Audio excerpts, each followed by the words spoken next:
నమస్తే నేను Sujatha welcome to master key TV ఇది సామాన్యుడి స్వేచ్ఛకు సంకేతం ఇక డీటెయిల్స్ చూస్తే భారత్ యుఏఈ మధ్య పలు ఒప్పందాలు కుదిరాయి అహ్మదాబాద్ వేదికగా జరిగిన సమావేశంలో ఇరు దేశాల మంత్రులు ఒప్పందాలను ఇచ్చిపుచ్చుకున్నారు ఈ కార్యక్రమంలో ప్రధాని మోదీ కూడా ఉన్నారు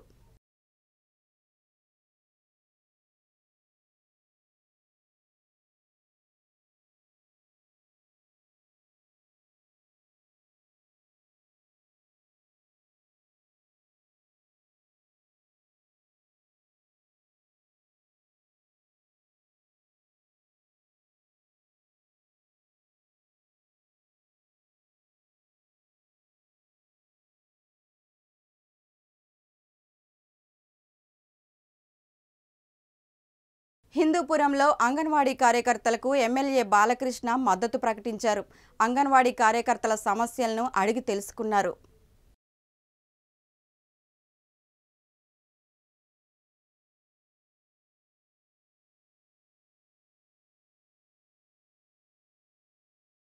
రాయలసీమకు ఒక్క ప్రాజెక్ట్ అయినా తెచ్చావా జగన్ రెడ్డి అంటూ చంద్రబాబు ప్రశ్నించారు నంద్యాల సభలో ఆయన మాట్లాడుతూ సీమకు జగన్ చేసిందేమీ లేదని అన్నారు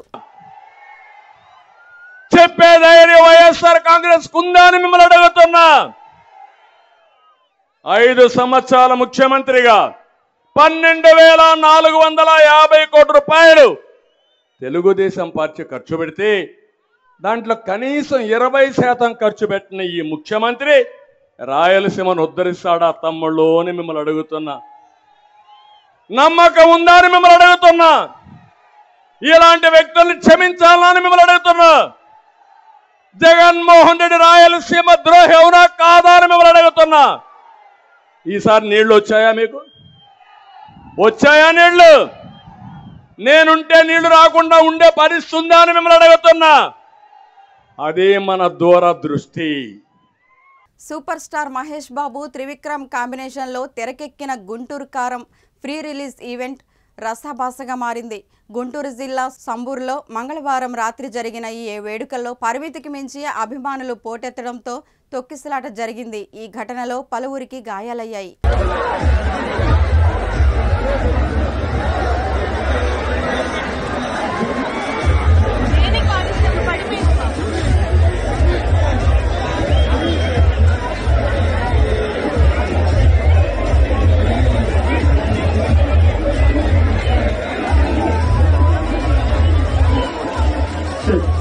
That's the color smaller or sensitive column. Leave that right. Okay. Check this one. India out 5 fingers. This is India does so. Leave it like it was. Radius coming in there. There's a small column. Leave it like 100 రోజుల తర్వాత ప్రజల పక్షాన పోరాటానికి కార్యకర్తలు సిద్ధమవ్వాలని BRS MLC కవిత పిలుపునిచ్చారు నాడైనా నేడైనా తెలంగాణ హక్కుల కోసం కొట్లాడుతున్నది పార్లమెంటులో పోరాడుతున్నది కేవలం బీఆర్ఎస్ మాత్రమేనని అన్నారు తెలంగాణ ఇంటి పార్టీ బీఆర్ఎస్ను పార్లమెంట్ ఎన్నికల్లో భారీ మెజారిటీతో గెలిపించాలని కోరారు మళ్ళా మనం ఉద్యమం చేపట్టాల్సి ఉంటుంది ప్రజలకు సౌకర్యం కలిగే విధంగా ఈ ప్రభుత్వం ఇచ్చినటువంటి మాట నిలబెట్టుకునే విధంగా ప్రజలకు హక్కులు సాధించి పెట్టడానికి వారి పక్షాన పోరాడానికి బీఆర్ఎస్ కార్యకర్తలందరూ కూడా సిద్ధంగా ఉండాలని ఈ సందర్భంగా పిలుపునిస్తూ ఉన్నాం అట్లానే త్వరలోనే పార్లమెంట్ ఎన్నికలు రాబోతూ ఉన్నాయి మరి పార్లమెంటులో ఏనాడైనా అది 2009 కావచ్చు 2004 కావచ్చు అప్పటి నుండి టీఆర్ఎస్ పార్టీ పుట్టినప్పటి నుండి ఇప్పటి వరకు పార్లమెంట్లో తెలంగాణ అనేటటువంటి మాట మాట్లాడేది కేవలం ఈ బీఆర్ఎస్ పార్టీ మాత్రమే పార్లమెంట్ ఎన్నికలలో దయచేసి ఉమ్మడి మహబూబ్ నగర్ జిల్లా ప్రజలు ఆలోచించి బీఆర్ఎస్ పార్టీని పెద్ద మెజార్టీతో గెలిపించవలసిందిగా కోరుతా ఉన్నాను ఎందుకంటే కాంగ్రెస్ పార్లమెంట్లో ఉన్న ఎన్నడూ వాళ్ళు తెలంగాణ గురించి మాట్లాడలే బీజేపీ పార్లమెంట్లో ఉన్న ఎన్నడూ వాళ్ళు తెలంగాణ గురించి మాట్లాడలే కేవలం మాట్లాడేటటువంటి పార్టీ తెలంగాణ హక్కు రాష్ట్రానికి బీసీ అభ్యర్థి సీఎం చేయడమే ఆల్ తెలుగు ప్రజా పార్టీ అజెండా అని పూలే అంబేద్కర్ రాజ్యాధికార సమితి రాష్ట్ర అధికార ప్రతినిధి ముళ్లపాటి పిచ్చయ్య అన్నారు ఆయన పాత్రికేయుల సమావేశంలో మాట్లాడుతూ రాష్ట్రంలో కొత్తగా ఏర్పడిన ఆల్ తెలుగు ప్రజా పార్టీ 12 హామీలతో ప్రజల ముందుకు వచ్చిందని బడుగు బలహీనమైన వర్గాల కోసం మరియు ఓసీలకు కూడా రిజర్వేషన్లు కల్పించడంలో పార్టీ కృషి చేస్తుందని ఆయన అన్నారు. ఉచిత వైద్య విద్య గృహం వంటి అంశాలపై ఆయన మాట్లాడారు. 2024లో ఆంధ్రప్రదేశ్లో 175 స్థానాల్లో ఏటీపీపీ పోటీ చేస్తుందని ప్రజలు ఆదరించాలని ఆయన కోరారు. ఇటీవల డిసెంబర్ 30 తేదీన విజయవాడలో ఆల్ తెలుగు ప్రజా పార్టీ ఆవిర్భవించిన సంగతి అందరికీ తెలిసింది. ముఖ్యంగా ఈ యొక్క పార్టీ యొక్క సిద్ధాంతాలను మేనిఫెస్టోను చూసి ప్రజలందరూ అనేకులు దాంట్లో పార్టీలో చేరుతున్నారు. ఎందుకంటే 12 హామీలతో కూడినటువంటి ఒక మేనిఫెస్టో విడుదల చేయడం జరిగింది. అవి ఏమిటంటే ముఖ్యంగా రాష్ట్రంలో ఉన్నటువంటి పేదవారందరికీ గూడు లేని ఇల్లు కట్టించాలని ఫస్ట్ డిమాండ్. అంటే అందరికీ పూరు గుడిసెలు లేకుండా అందరికీ పక్కా గృహాలు నిర్మించాలనే ఉద్దేశంతో ఈ పార్టీ ఫస్ట్ సిద్ధాంతం. రెండవది, అందరికీ ఉచిత విద్య, ఎల్కేజీ నుండి పీజీ వరకు అందరికీ ఉచిత విద్య అందించాలనే ఉద్దేశంతో ఈ పార్టీ ఆవిర్భవించింది. మూడవది, అందరికీ వైద్యం. ఈరోజు కార్పొరేట్ హాస్పిటల్లో డబ్బులకే కకృతి పడుతుండ కానీ ఉచితంగా సేవలు చేసేదానికి ఎవరు ముందుకు రారు. అందుకనే ఆల్ తెలుగు ప్రజా పార్టీ అందరికీ ఉచితంగా వైద్యం అందించాలనే ఉద్దేశంతో ఈ పార్టీ ఆవిర్భవించింది. మూడో విషయం ఏంటంటే అందరికీ భూమి లేని నిరుపేదలందరికీ 3 ఎకరాల భూమి పంపిణీ చేయాలని దృఢ సంకల్పంతో ఈ పార్టీ మేనిఫెస్టోలో ఉంది. ఎందుకంటే ఈరోజు భూమి అగ్రకులస్తుల చేతుల్లో, బెత్తందారి చేతులు ఉంది, కానీ పేద బడుగు బలహీన వర్గాల చేతుల్లో భూములు లేవు. అందుకనే ప్రతి ఒక్కరి పేదవారికి భూములు పంచాలి 3 ఎకరాలు. ఆ 3 ఎకరాలు ఎన్టీఆర్ జిల్లా మైలవరం నియోజకవర్గం జీకొండూరు మండలం వగలవేరు గ్రామంలో 10.91 కోట్ల వ్యయంతో నిర్మించిన వ్యవసాయ గోడౌన్ను స్థానిక ఎమ్మెల్యే వసంత వెంకట కృష్ణప్రసాద్తో కలిసి వ్యవసాయ శాఖ మంత్రి కాకాని గోవర్ధన్ రెడ్డి ప్రారంభోత్సవం చేశారు. ఈ సందర్భంగా మంత్రి గోవర్ధన్ రెడ్డి మాట్లాడుతూ పరిసర ప్రాంత రైతులు ఈ గోడౌన్లో తమ ధాన్యాన్ని దాచుకోవడం వల్ల గిట్టుబాటు ధర వస్తుందని, రైతుల బ్యాంకుల ద్వారా 75% రుణాలు పొందవచ్చని, ఈ అవకాశాన్ని ప్రతి రైతు వినియోగించుకోవాలని కోరారు. దళారులు వ్యాపారులు రంగప్రవేశం చేస్తారు. ఆ పీక్ సమయంలో కావాలని ఉన్నటువంటి రేటుని తగ్గించి రైతు ఏదో ఒక విధంగా తెగనమ్ముకుంటాడు. దానివల్ల రైతు నష్టపోయినా మనం లాభపడాలనేటువంటి ఆలోచన చూస్తాడు. ఇది సమాజంలో సర్వసాధారణమైనటువంటి విషయం, అన్ని ప్రభుత్వాల్లో జరిగినటువంటి విషయం. అయితే వాటికి భిన్నంగా రైతు నష్టపోకూడదు, రైతు కొద్ది రోజుల పాటు నిలువ ఉంచగలిగితే వెంటనే మరలా రేట్లు పెరుగుతాయి, రైతు లాభపడతాడు. కాబట్టి ఆ రైతులు నిల్వ ఉంచుకోవడానికి అవసరమైనటువంటి సామర్థ్యం కలిగినటువంటి గోడౌన్లు నిర్మించాలనేటువంటి లక్ష్యంతో ఈరోజు ముఖ్యమంత్రి జగన్మోహన్ రెడ్డి గారు తీసుకున్నటువంటి నిర్ణయం అనేక మంది రైతులకి రాష్ట్రంలో ఊరట కలిగించేటువంటి విధంగా తయారైంది అని చెప్పి మీ అందరికీ తెలియజేస్తున్నాను. అందుకని ఈరోజు మీరు ఒకవేళ కొంతమందికి అత్యవసరమైనటువంటి అవసరాలు ఉంటాయి. ఎందుకంటే కొంతమంది ఎరువుల దగ్గర నుంచి అప్పు తెచ్చుకొని ఉండొచ్చు, లేదా అనేక రకాలైనటువంటి దగ్గర వ్యవసాయానికి అప్పు తెచ్చుకోవచ్చు. కానీ వారు ఉన్నటువంటి ఆలోచనలో నష్టపోయామో ఏదో ఒకటి తెగనమ్మి మనం కట్టాల్సింది కట్టేస్తామనేటువంటి ఆలోచన లేకుండా మీరు గోడౌన్లో కనుక స్టాక్ పెడితే దానికి సంబంధించి రసీదు ఇస్తుంది. Andhra Pradesh state where housing corporation ఇచ్చినటువంటి రసీదుని మీరు తీసుకువెళ్తే మార్కెట్లో ఉన్నటువంటి ధాన్యానికి దాదాపుగా 75% రైతులకి బ్యాంకులు ఇస్తాయి. ఒకవేళ ఏ బ్యాంక్ అయినా రావడానికి ముందుకు లేకపోతే ఈరోజు ఆంధ్రప్రదేశ్ కోఆపరేటివ్ బ్యాంక్ సిద్ధంగా ఉంది అనేటువంటి విషయాన్ని ఈ సందర్భంగా మీ అందరికీ తెలియజేస్తున్నాం.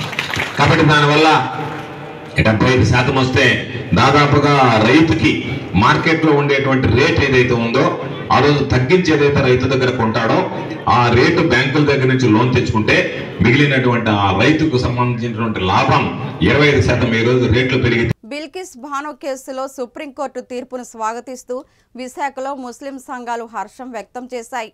బిల్కిస్ బానో కేసులో దోషులను తప్పించేందుకు బీజేపీ ప్రభుత్వం ఎన్ని విధాలుగా కృషి చేసినా దేశ అత్యున్నత న్యాయస్థానం సముచితమైన తీర్పునిచ్చి ప్రజాస్వామ్యాన్ని బ్రతికించిందని ముస్లింలు తెలిపారు. సుప్రీం తీర్పును స్వాగతిస్తూ జీవీఎంసీ గాంధీ విగ్రహం ఎదుట ముస్లిం సంఘాలు హర్షం వ్యక్తం చేశాయి. మహారాష్ట్ర గాంధీ చిత్రపటానికి పూలమాలలు వేస్తూ దేశంలో ముస్లింలకు సుప్రీంకోర్టు అండగా ఉందని, ఈ తీర్పుతో తేటతెల్లమైందన్నారు. మైనార్టీ వర్గాలకు అండగా ఉంటామని ప్రగల్భాలు పలికిన బీజేపీ బిల్కిస్ బానో కేసును తప్పుదారి పట్టించే ప్రయత్నం చేసినప్పటికీ న్యాయం గెలిచిందని అన్నారు. మీడియా మిత్రులకి నమస్కారం. నా పేరు మొహమ్మద్ అఫ్సర్ ఖాన్, ఎక్స్-షాదీ Khan, chairman active in politics దక్షిణ నియోజకవర్గం నుండి. ఈవేళ ఏదైతే మొన్న బిల్కిస్ బాను వర్బిక్ సుప్రీంకోర్టులో సుభాషిణి అలీ సైగల్ గారు పిటిషన్ వేసిన సుప్రీంకోర్టులో దాని తాలూకా వర్బిక్ వచ్చిన దాన్ని స్వాగతిస్తూ ముస్లిం మైనారిటీ సోదరులందరూ విశాఖపట్నం నుంచి పండగ వాతావరణం, ఇవాళ డెమోక్రసీని సుప్రీంకోర్టు చాలా చక్కగా కాపాడుతుందని, మనోభావాలకి ముస్లింలు మైనారిటీల మనోభావాలను కాపాడుతుందని మేము పూర్తి నమ్మకం, విశ్వాసం మన ఏదైతే చట్టం పైన పూర్తిగా మేము నమ్ముతున్నాం. అదేవిధంగా మన ఏదైతే ఆగస్ట్ 15 నాడు ఈ మోడీ ప్రభుత్వం కాంట్రాక్ట్ అవుట్సోర్సింగ్ ఉద్యోగులను పర్మనెంట్ చేయాలని డిమాండ్ చేస్తూ విశాఖలో మున్సిపల్ కార్మికులు చేస్తున్న ఆందోళనలు రోజురోజుకు ఉధృతమవుతున్నాయి. మున్సిపల్ కార్మికుల సమ్మె డిమాండ్లు పరిష్కారం చేయాలని, చర్చల పేరుతో ప్రభుత్వం చేస్తున్న కార్యకలాపాలను వ్యతిరేకిస్తూ విశాఖలో regional director of municipal administration కార్యాలయం ఎదుట మున్సిపల్ కార్మికులు నిరసన ప్రదర్శన నిర్వహించారు. ఎన్నికలకు ముందు జగన్మోహన్ రెడ్డి ఇచ్చిన హామీలనే అమలు చేయమంటామని, తాము కొత్తగా గొంతెమ్మ కోరికలేవి కోరలేదని స్పష్టం చేశారు. కార్మికులు చేస్తున్న సమ్మెకు రాష్ట్ర ప్రభుత్వమే బాధ్యత వహించాలని నినాదాలు చేశారు. రాష్ట్ర ప్రభుత్వం వెంటనే స్పందించి తమ న్యాయమైన సమస్యలను వెంటనే పరిష్కరించాలని విజ్ఞప్తి చేశారు. రాష్ట్ర వ్యాప్తంగా మున్సిపల్ కార్మికులందరూ కూడా సమ్మె బాట పట్టి రోజులు నడుస్తున్నా సరే ఇవాళ రాష్ట్ర ముఖ్యమంత్రి గారికి చలనం లేకపోవడం అత్యంత దుర్మార్గం. ఇవాళ మున్సిపల్ కార్మికులు చేస్తున్నటువంటి సమ్మె మేమేమి కావాలని చేసేది కాదు. ముఖ్యమంత్రి గారు, ఈ రాష్ట్ర ప్రభుత్వమే కార్మికులు సమ్మె దిగేంత వరకు సమస్యను తాత్సారం చేశారు.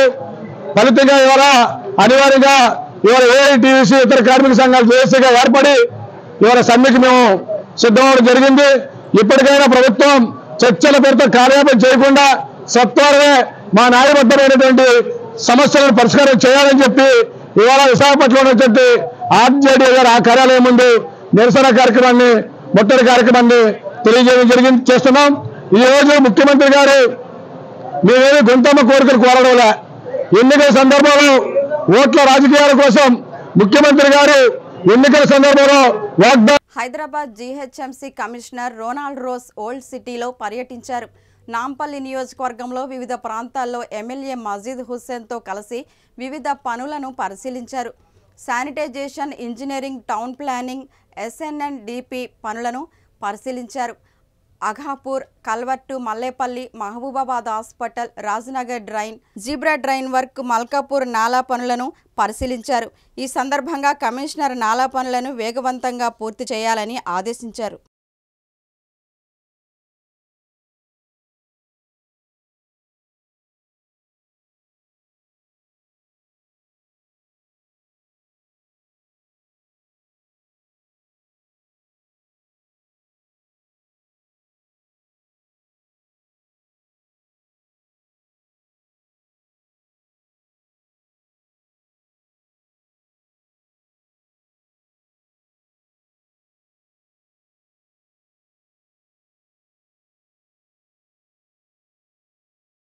హన్మకొండ నగరంలోని కాళోజీ జంక్షన్ నుండి అంబేద్కర్ జంక్షన్ వరకు పలు నాలాలపై షాపింగ్ మాల్ యజమానులు అక్రమంగా నిర్మించిన సైన్ బోర్డులను మున్సిపల్ టౌన్ ప్లానింగ్ అధికారులు తొలగించారు.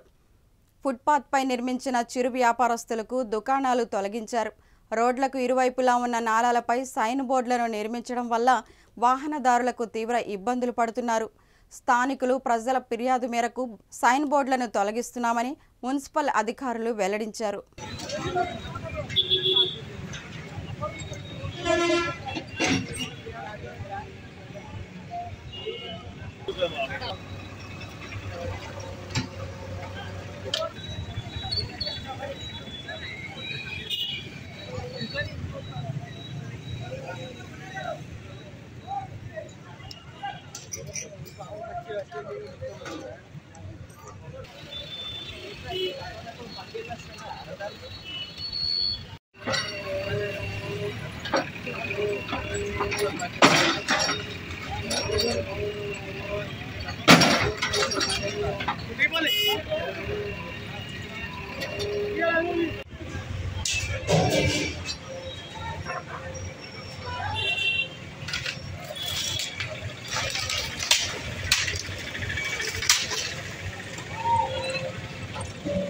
టీడీపీ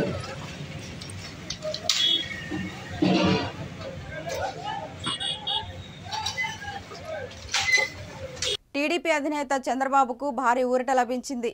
చంద్రబాబుపై నమోదైన మద్యం అనుమతులను కేసు, ఐఆర్ఆర్ కేసు, ఇసుక పాలసీ కేసుల్లో ఏపీ హైకోర్టు ముందస్తు బెయిల్ మంజూరు చేసింది.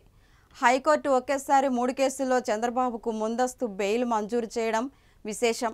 High court judge justice T Mallikarjunarao ఈ మేర తీర్పు వెలువరించారు. కాగా మద్యం కేసులో మాజీ మంత్రి కొల్లు రవీందర్, రిటైర్డ్ ఐఏఎస్ అధికారి శ్రీ నరేష్ కూడా బెయిల్ మంజూరైంది.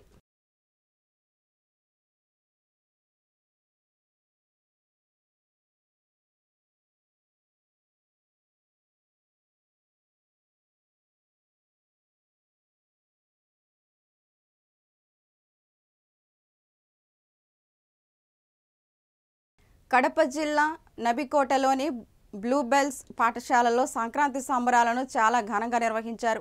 పాఠశాల కరస్పాండెంట్ రమణారెడ్డి విద్యార్థులకు ఆట పోటీలు నిర్వహించారు. కబడ్డీలో విన్నర్స్ అయినటువంటి విద్యార్థులకు సర్టిఫికేట్స్, మెమెంటోస్ను ప్రదానం చేశారు. ఈ కార్యక్రమంలో ఉపాధ్యాయులు, విద్యార్థులు పాల్గొన్నారు. సంక్రాంతి సంబరాలు ఉత్సవాలను గొప్పగా జరుపుకున్నాము. విద్యార్థులు చాలా ఉత్సాహంగా ఈ వేడుకల్లో పాల్గొని రాబోయే సంక్రాంతికి స్వాగతం పలుకుతూ అనేకమైన సాంస్కృతిక కార్యక్రమాలు బాగా చేసి మంచి ప్రతిభను ప్రకటించారు. భోగి మంటల కాడ నుంచి వాళ్ళ పిల్లల యొక్క నైపుణ్యంతో కుండల బొమ్మలు తయారు చేసుకోవడము, తర్వాత పొంగలి కుండలు తయారు చేయడము, తర్వాత కబడ్డీ, ముగ్గుల పోటీలు పాఠశాలలో. ఉద్యోగ ఉపాధ్యాయులకు ఇవ్వాల్సిన 18,000 కోట్ల బకాయిలు చెల్లించాలని ప్రజాస్వామిక పద్ధతిలో పోరాటం చేస్తున్న యూటీఎఫ్ ఉపాధ్యాయులపై నిర్బంధాన్ని ప్రయోగించి అరెస్టు చేయడాన్ని యూటీఎఫ్ రాష్ట్ర కార్యదర్శి లక్ష్మీరాజా విమర్శించారు. కడప కలెక్టరేట్ ఎదుట ధర్నా నిర్వహించారు. ఆర్థిక బకాయిలు చెల్లించాలని ఈ నెల 9-10 తేదీల్లో 36 గంటల దీక్ష చేస్తామని ఎప్పుడో 15 రోజుల కిందట రాష్ట్ర ప్రభుత్వ ప్రధాన కార్యదర్శి మంత్రులకు మెమో రావడం ఇచ్చినా చర్చలకు పిలిచి పరిష్కరించకుండా ప్రజాస్వామ్యం పద్ధతిలో ధర్నాకు అనుమతి ఇవ్వకుండా ఉద్యోగ ఉపాధ్యాయులను నిర్బంధించడం పట్ల తీవ్రంగా వ్యతిరేకిస్తున్నామని అన్నారు. మాకు చెల్లించాల్సిన ఆర్థిక బకాయిలు చెల్లించాలని అనేక పోరాటాలు చేశాం.